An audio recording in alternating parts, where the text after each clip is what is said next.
It's Wednesday, January 25th, and this is Geeknights. Tonight we talk about Last Exile and Kagihime. Let's do this.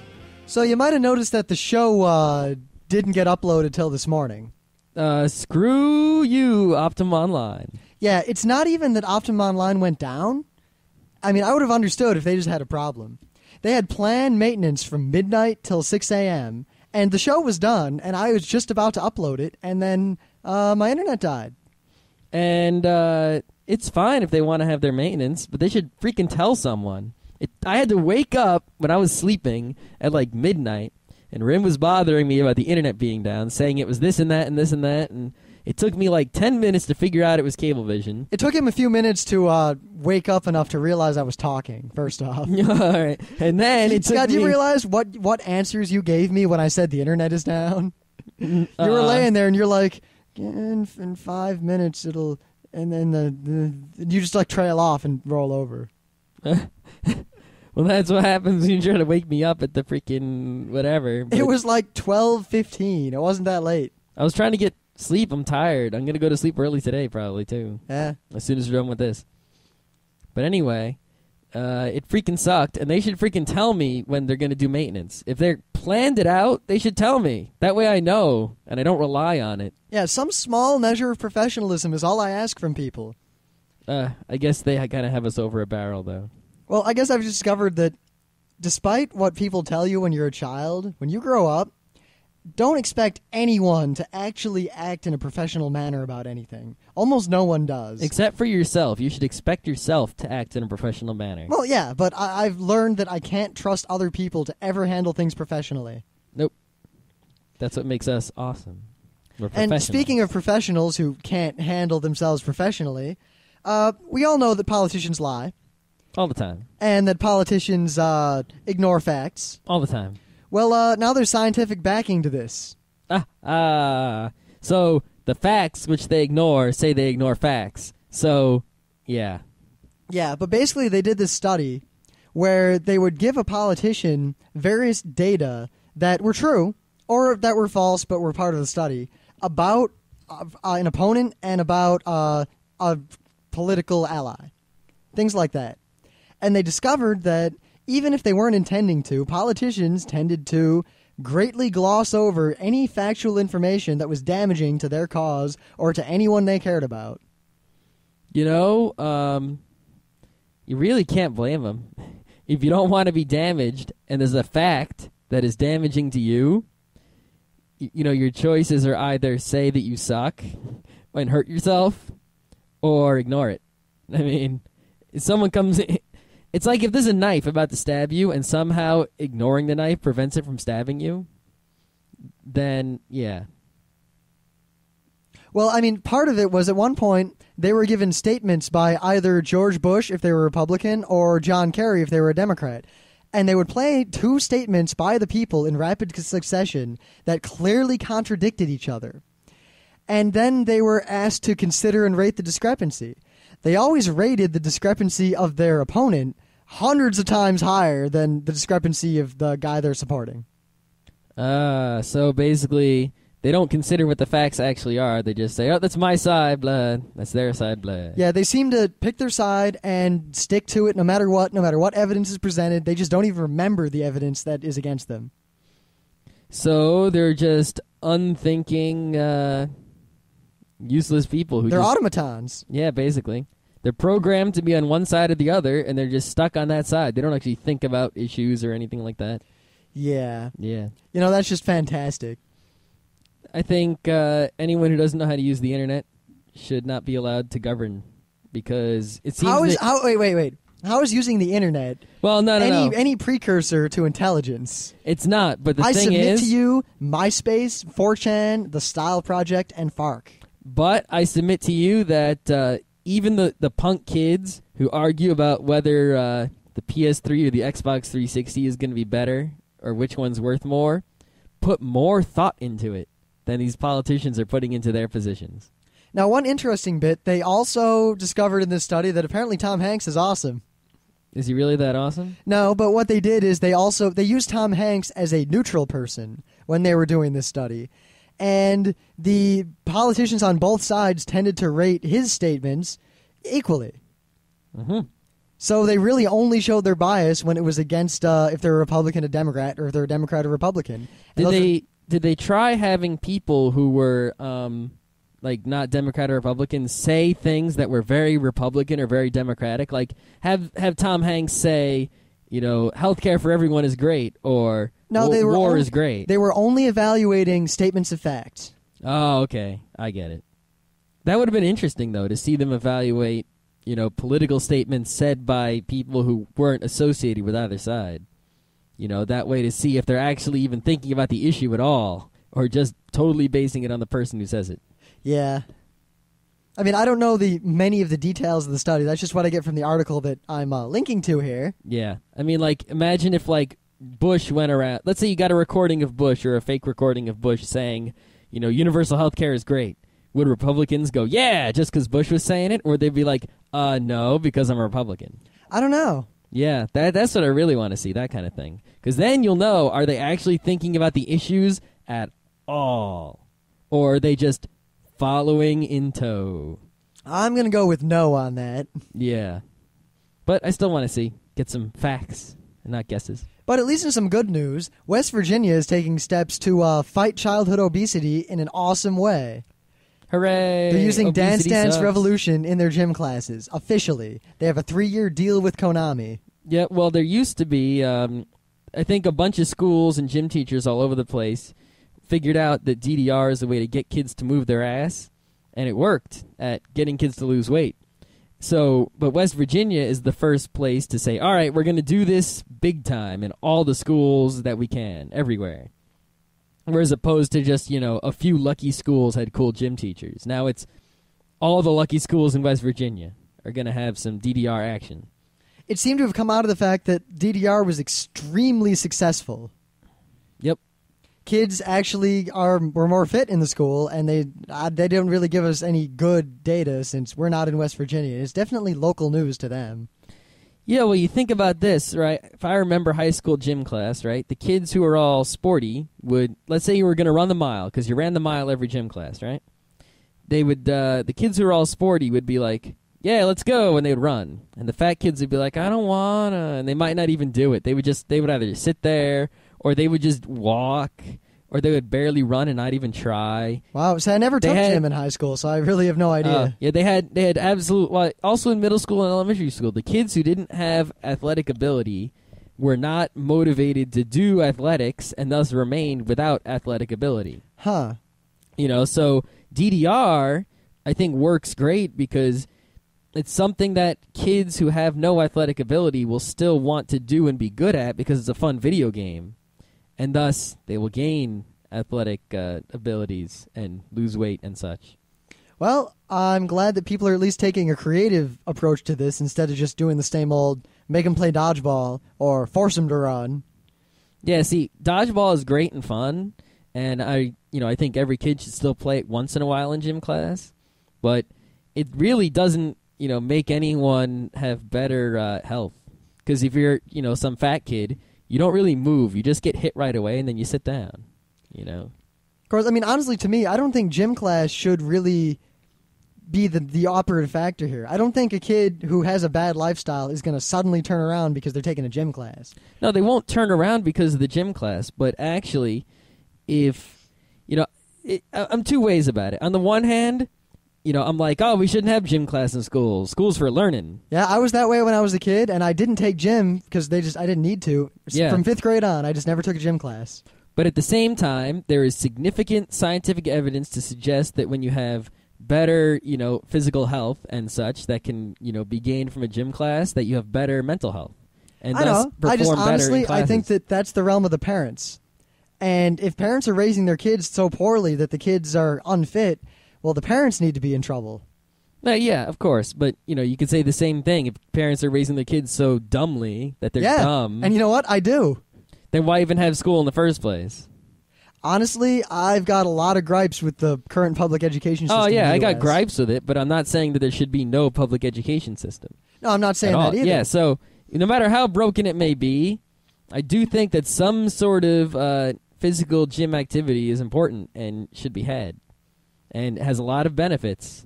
People always put it down like, oh, look at all the evils of school sports, in contrast to because it takes away from the other good things like the school music program or education time, and too much emphasis is put on this high school football team that doesn't mean anything really. It's just BS. And there's something to that. But don't rub that off onto the perfectly good gym class, which, might be the one chance you have to make the fat kid not fat. And people do get, they've done, it's true. Schools that have gym every day, even if it's 15 minutes, half hour gym classes, those schools have a lot smarter kids than the schools that don't have so much gym or have gym less. Well, I mean, honestly, the only reason I never took gym was that I didn't want to get all sweaty in school, and my schools never gave you enough time to actually take a shower. Oh, okay.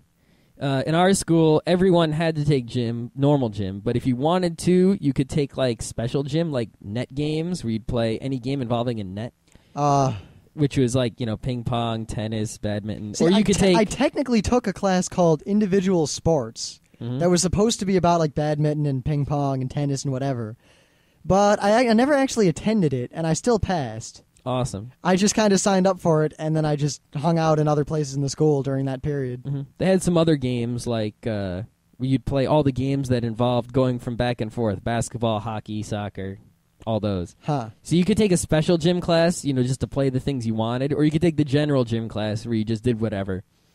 And I always took the general gym class, and I think it was it was every day, right? I think it was every day. And, you would go to the gym class, and there was a locker room, and you change your clothes, and you had a locker. And then you did gym, then you came out, and you showered, and you changed your clothes, and you left. There was no freaking time to shower. I don't know, how many periods a day did your school have? We had 8, at my high school, we had 8 periods a day, 45 minutes each. That was it. Oh, we had 7. So you had more time. Yeah, and you had time in between. It was 10 minutes in between each one. What? We only got 5 minutes in between each one. I realized I showed up to school at 7:30 and I was out by 2. We showed up at 7:30 and we were out a little after 2. Yeah, and I could take 8 classes, and I got a 45-minute lunch if I wanted it. Lunch was just a class, and you took it if you wanted it whenever you wanted it. So ours is a little different than that. But I guess, we had time to shower. It was all good. And gym was actually a lot of fun. I didn't like gym so much in middle school. It was just kind of boring. And they always made us do just, boring exercise things and stuff like that. But in high school, we had a lot of fun in gym, doing all kinds of sports. We played, floor hockey and speedball and all kinds of stuff.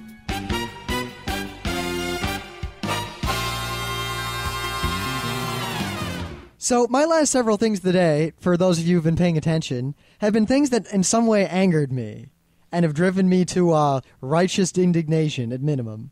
Anger. Yeah. Though at least I got a lot of positive feedback on my chiropractic bit. But today, I have something that is the exact 180-degree opposite of that.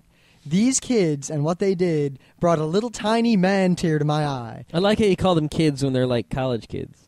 I consider myself a kid when I talk about things like this. All right.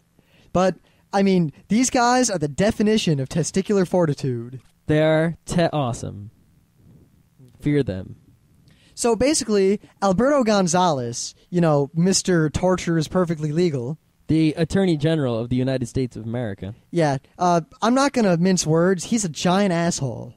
He sucks. I mean, as political, however you want to slice it, whichever side of the fence you're on, Alberto Gonzalez is a terrible man and should not be holding that office. I don't care who you are. If you say torture is awesome, right? First off, God, torture isn't even useful as an interrogation mechanism. Yeah, I tried to explain. Of course, I tried to have this argument with some people at my job, and they're like, "Yeah, we should torture the terrorists to protect me." And they didn't seem to believe me when I told them that there are, in fact, scientific studies done by the CIA back when they used to torture people. And they discovered that torturing people is so useless. You actually get worse information. Yeah, because when you torture someone, all they want you to do is stop torturing them. So they'll say whatever you want they think that they have to say to make you stop torturing them. They'll say, yes, I did it, he did it. They don't care. They'll make up anything. You won't know what's true and what's a lie. So the CIA doesn't want to do torture. The NSA doesn't want to do torture. No one who's actually in the interrogation business wants to torture because they know it's useless and stupid and wrong. And yet Gonzalez says we should, and it's okay. This is a bad man. A very bad man. Well, he was at Georgetown University, and it's a school, obviously, and he was giving a little talk on a panel about the NSA spying and how it's a good thing, and people are worked up about it for no good reason.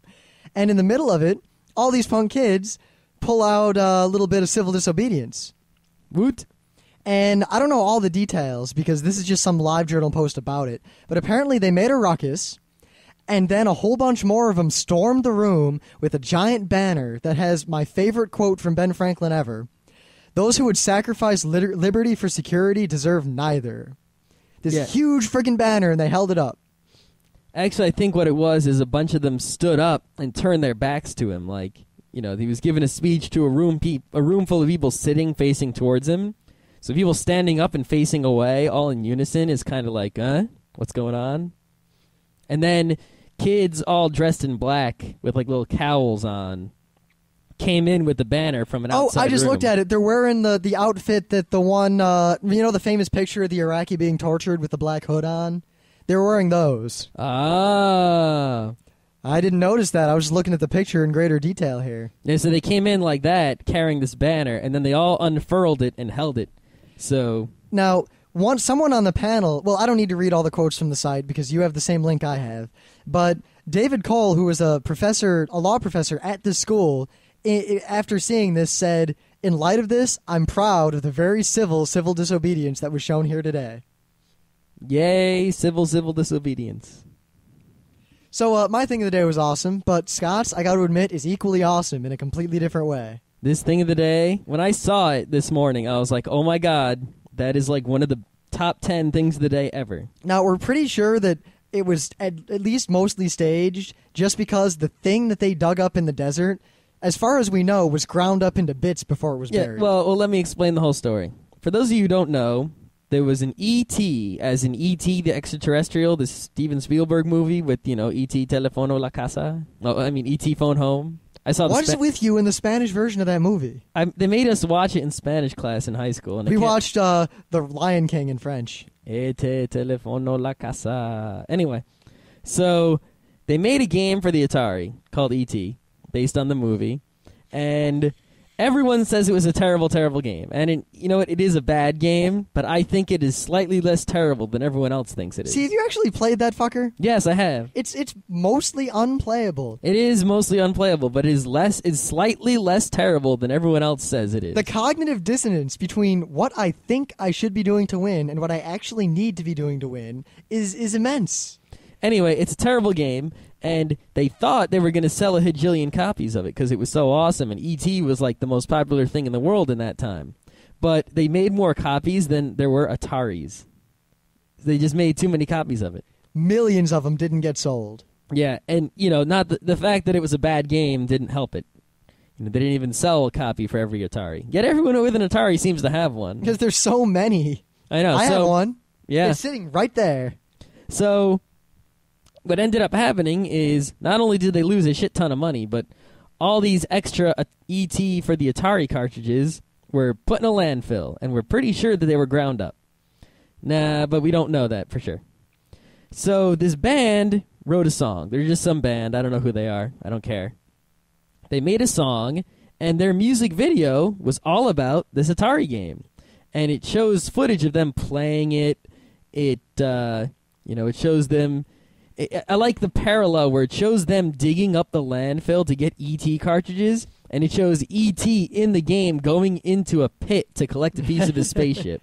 Just watch it. It's got really high production values, and it's really well done. Yeah, it's really cool. And it'll tell you in greater detail than we did the actual story of the E.T. cartridge. And if you are someone who already knows the story of the E.T. cartridge, it will still entertain you and make you feel good. Yes. So today being Anime Day, we have 2 anime to talk about. We're going to take a look at Kagihime Monogatari Eikyuu Alice Rinbukyoku. Most people just call it Kagihime. Yeah, that's the name that was on the torrent. Yeah. We only watched 1 episode, and suffice to say, that's all we need to watch of that show. We'll get into that in a minute. Mm-hmm. And we're going to talk about, review Last Exile, which we're more than halfway through currently. That's a good show. Because basically we've decided that in terms of the way we talk about anime, there are three types of discussions we're going to have from this point on. We'll try to be very clear about what they are. Well, if we watch just like one episode and we're just gonna talk about our impressions of the show, it's like a look or a preview or something like that. Once we've seen enough of the show to review it, we'll do a full-on review. And then when we've seen the end of a show, we'll always do a sort of final thoughts. Well, if it's a good show. Yeah, if it's a show that's worth We're not talking going to do about. final thoughts on something that was crap. Yeah. We're not even going to do a review if the preview was, Kagihime is not getting a review. That's a good way to tell how good we think a show is how many times we'll talk about it. At most, we can talk about it 3 times. Yeah, and that would be like the best show in the world we talk about 3 times. Now, the reason that we're splitting up the review and the final thoughts, just in case you're curious, is simply that we want to have a review of the show that anyone can listen to that won't ruin anything. But when we talk about a show that we've seen all of, we want to have the ability to spoil it so we can actually talk about it. So basically, the purpose of previewing a show is to know whether you should start watching it now or not. The purpose of a review of a show is, once enough of it is out, you can that's pretty much like, all right, is it a good show or is it a bad show after you've seen enough of it to make a good judgment. And, if you're really, about a show and you want to know whether it's good or not, the review is what you're looking for. And the final thoughts is like more of a discussion of the show itself. So if you've already seen the show and you want to hear us talk about what happened in the show in a nerdy discussion, that's what Final Thoughts is for. Yeah, and if you want a nice example of that, go back to the one we did about Big O2, the end of that one. We ranted for like an hour about the existential blah, blah, blah. Allegory, whatever. Yeah, I think we should do the same thing for, video games and stuff. Yeah, I think that'll be our terminology from now on. We'll probably make a post or a forum thing about it at some point. Yeah, board games don't really need that. Board games is pretty much you played it, you can talk about it. Now, like we said, we'll talk about Kagihime first, and this is a first look or a preview. All right, so Kagihime was a pretty normal magical girl show. It looked like it had potential just based on the opener and the first little bit of it. Yeah, I mean, the girl had bunny ears and stuff, and there was a guy and another girl and whatever, and there was a school, I think, but the school didn't play into it so much. Yeah, it started out really kind of weird. And they had this really blatant Alice in Wonderland metaphor, but it was actually a big part of the show. Like, they would just keep saying Alice, Alice, Alice, and they, Looking Glass, and there were rabbits everywhere, and clocks, and pocket watches, and... But it's actually quite literally, they're looking for... They're looking for the way to make the Lost Alice, or the Infinite Alice, which is the last book in the Alice in Wonderland series that was never written. Yeah, because it's Alice in Wonderland, then there's Alice in the Looking Glass, and there's, some imaginary third book. So the point of the show is that they're trying to get the third book. Now, the show wouldn't have been that bad, because, I'm a man who sat through all of Sailor Moon, so I can take a magical girl show pretty handily. Yeah, I'm not a fan of magical girl shows, but I wouldn't mind watching Fancy Lala to find out what happens with those dinosaurs. Now, Kagihime wouldn't have been that bad, except that it had 100% more horrible rape than I expect from a magical girl show. Yeah, and it wasn't even a hentai, man. Oh my god. I'm not sure what to say other than that in the first 5 minutes of the first episode, the main character magical girl horribly rapes another magical girl with a giant key. And then the same thing happens again near the end of the episode. Yeah, we're not even joking. Like, she takes this giant key, we're talking like Kingdom Hearts key, jams it into this girl's chest and starts turning it. And the girl is just crying and whimpering as if she is being raped. I really don't know how to... It's like the most... It's horrible. We were watching it, and we're looking at each other, and we're like, this is just a rape scene that doesn't involve rape. It's just... I don't know what to say. There were even upskirts and boobage and everything, so it's kind of like, it made it even worse. And the worst part is... You thought, like, the man love in, what was that, Cluster Edge was bad. That doesn't even come close. I would take that in a second over this key rape business. Oh my god. Yeah. It's still just a happy, cute, magical girl show, but all the magical girls, and there's a whole bunch of them, and they're all trying to get these pages of the book. And you know how they get the page of the book? First, they rape the other girl with the key in this horrible way. Mm-hmm. And then, apparently, a book pops out of their chest, and it's like their actual life story, like all their innermost secrets. Mm-hmm. Then she flips through it, finds a piece she likes, rips it out, and takes it. Meanwhile, the other girl's screaming, "Please don't read my secret." It's rape on every level that you can have rape. They should just call it Rapehime or Kage Rape or something. I mean, I wish I was kidding. Don't fucking watch this show. It's just terrible. Unless you really, really like magical girls or raping people with keys. Yeah. If you have a key rape fetish. I mean, we were a little taken aback. Yeah, so Kagihime, not good. Yeah, it's not, unless you want to see what we're talking about, because the show is really kind of... Yeah, watch the first episode. Go ahead, be my guest. Yeah, because you might be thinking, there's no way they're serious. There's no way there's actually rape in that cute magical girl show that's not at all a hentai. Oh. No, yeah. Oh, and it's not hentai, by the way, for real. Not it's hentai. really not hentai. Nothing bad is shown other than the horrible rape. Yep. So, nothing bad is shown except the horrible rape. Yeah. I think that's enough of that. So, all right, I want to talk about a real show now. Last Exile. It's on DVD now, all of it. It's been out for a while, actually. We're just slow in watching it. I mean, I hadn't really seen any of it until we started watching it recently. I had seen the first DVD, and I knew it was good, but it, always got put down on the list under other stuff. And then, when I started watching Full Metal Alchemist, I just had no time to watch this one. So it fell by the wayside, and now we picked it up again. And I got to say, it's regrettable that it fell by the wayside. Last Exile is fairly awesome. It's damn awesome. Holy crap, awesome. Pretty much, it has all the tidings of an A anime, of a good, engaging, solid show. It starts right away with a good plot. The plot makes sense. The plot's contiguous. The characters are good. There are so many characters, and they're all fleshed out and unique. And it's not like, those other animes we talked about recently where you didn't get to know the characters because they were in it for 2 seconds.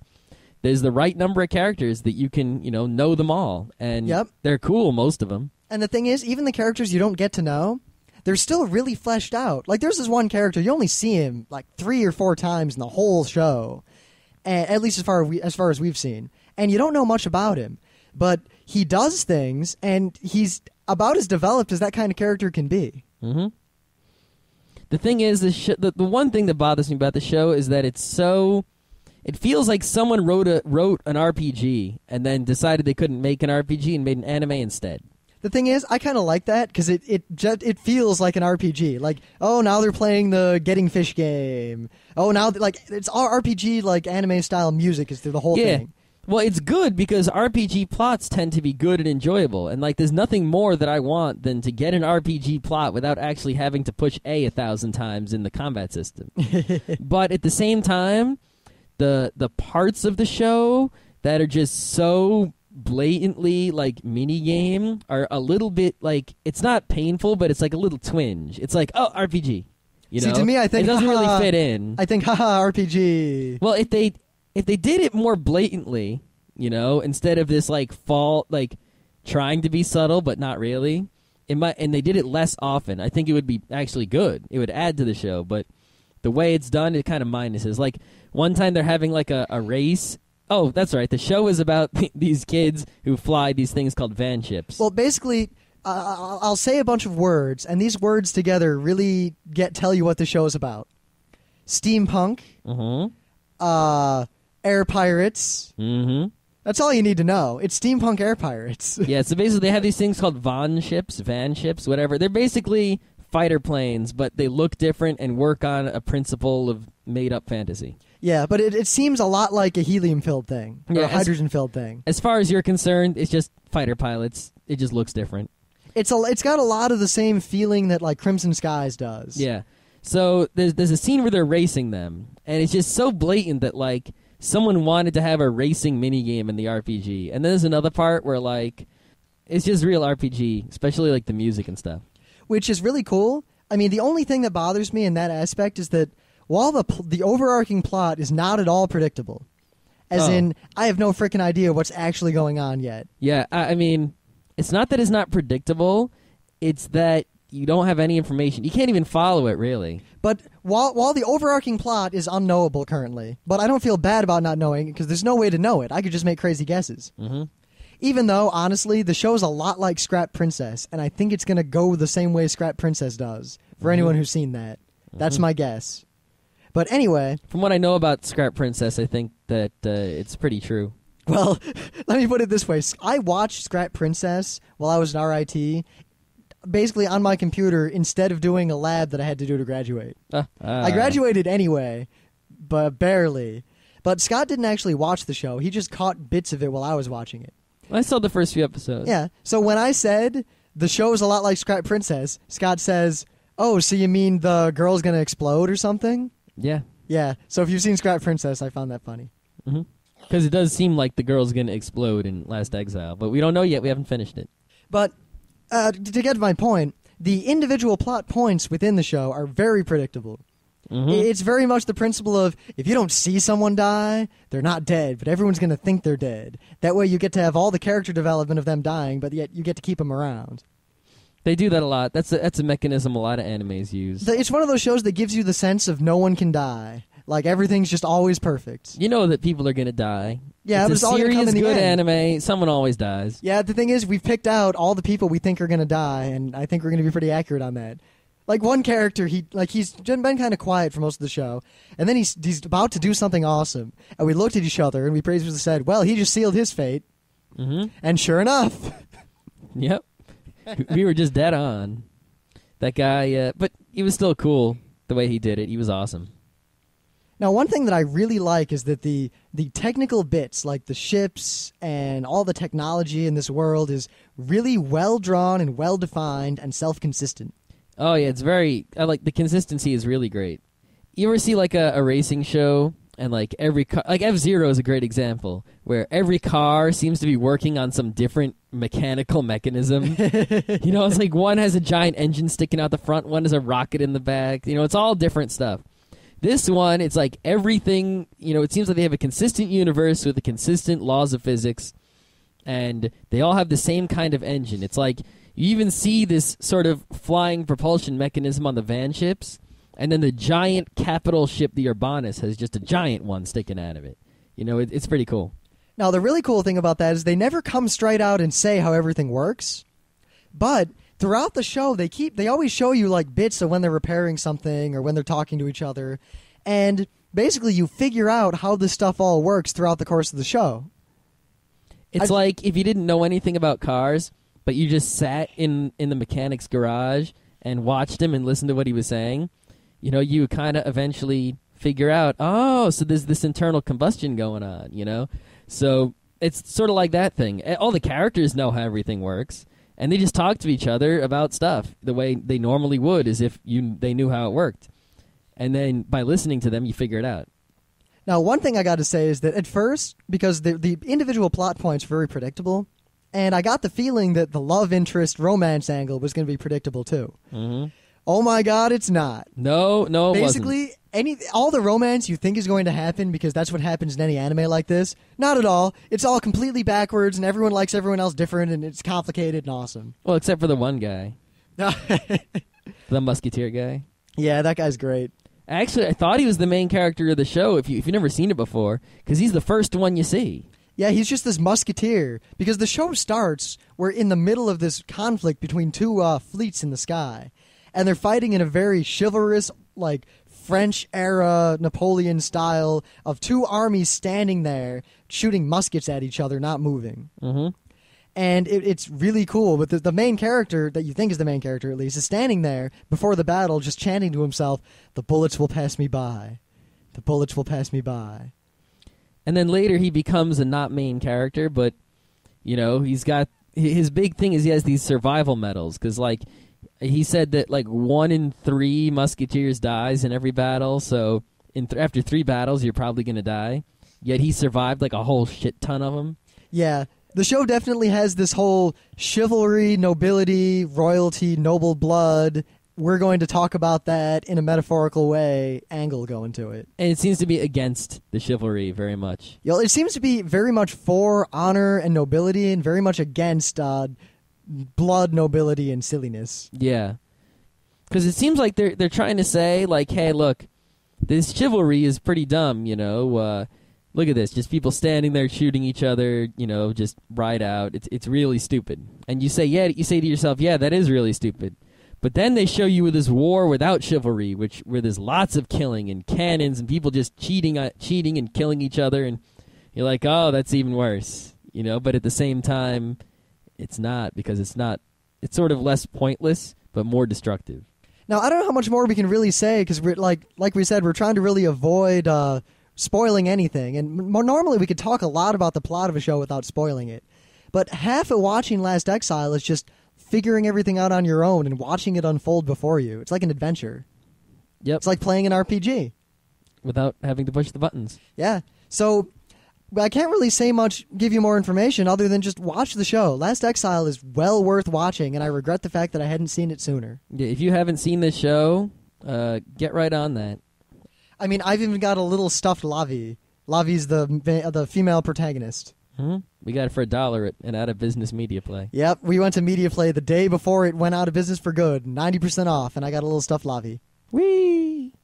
Okay, so there's this comic that I knew about for quite a while, I just didn't pick up, called Owly. Oh, really? Yeah, really. No, it's called Owly, Owly. Oh, really? Like a cute owl. Yeah, really. So, I got it this week because there really weren't that many new comics this week. So I said, you know what? I can get something old. I'll get Owly. I got the first volume of Owly, which is called The Way Home and The Bittersweet Summer. Oh, I guess those are the names of the two stories contained in it. And it's drawn and written completely by this one guy, Andy Runton. It's really light, quick reading. I flipped through it and read it in like 2 minutes while I was doing my laundry today. Yeah, I read it on the train in like maybe 5 minutes, but that's because I took my time and tried to absorb the insane amounts of cute. I don't know how to describe how cute. There is as much cute in this as there is rape in Kagihime. No, I think the amount of cute in Owly would in this one volume of Owly, it equals the amount of rape in the entire show of Kagihime, every single episode of it. Now, there's no dialogue in Owly. Well, there is dialogue. It's just very awesome dialogue. Yeah, instead of having words, there'll just be a little picture.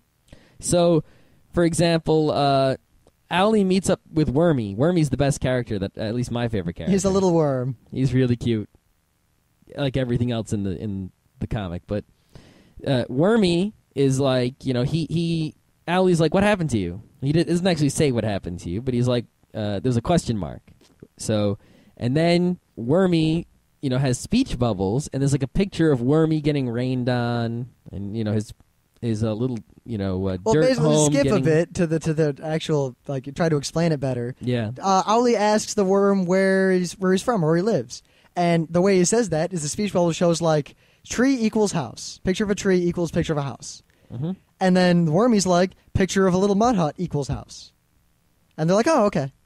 Yeah, it's like they don't actually use words in the speech bubbles. They just use pictures and symbols. Like instead of like affirmative, they'll be like an exclamation point, and you reading it just from the pictures, because it's so. The art isn't like really complicated, awesome art, but the way it's drawn is like all the meaning comes across in the picture itself. So the exclamation point like speaks, you know, just volumes and volumes of text about what the guy said, and you get the full meaning without actually having a word there. It's really cute and lighthearted. And if you're illiterate, you can still read it. So the first story in Owly is about how Owly, well, he's this owl, and he's really cute, and he's the main character. You know, I would just like to say that considering how simple it is, I don't think we should really go into a plot synopsis. You don't want to do a plot synopsis? That would kind of ruin Owly. I guess, yeah. Even though it's fairly predictable, as one would expect. All right, just if you like cute. It's real cute. Like, I enjoyed it. It was worth the... Well, I didn't spend any money on it. It was worth the money Scott spent on it. That's for sure. I recommend if you get it and then share it with everyone. Like little kids, parents, Yeah, grandma. honestly, I think this would be an excellent book for a small child. Yeah. It's also an excellent book for me. It's an excellent book for everybody. That's Unless you hate owls. I mean, if you really hate owls and worms and little raccoon florists, you're not going to like Owly. Yeah, if you don't like hummingbirds, you won't like Owly either. Oh, the hummingbirds. They're the best characters as far as I'm concerned. No, it's all about Wormy. But the if you don't like cute things either, I don't think you'll like Owly. So, they're apparently going to make stuffed owlies soon. I don't know if I'll be able to resist. Yeah, we'll probably have a house full of stuffed owlies. I think they're only going to make a few thousand. We'll only get one.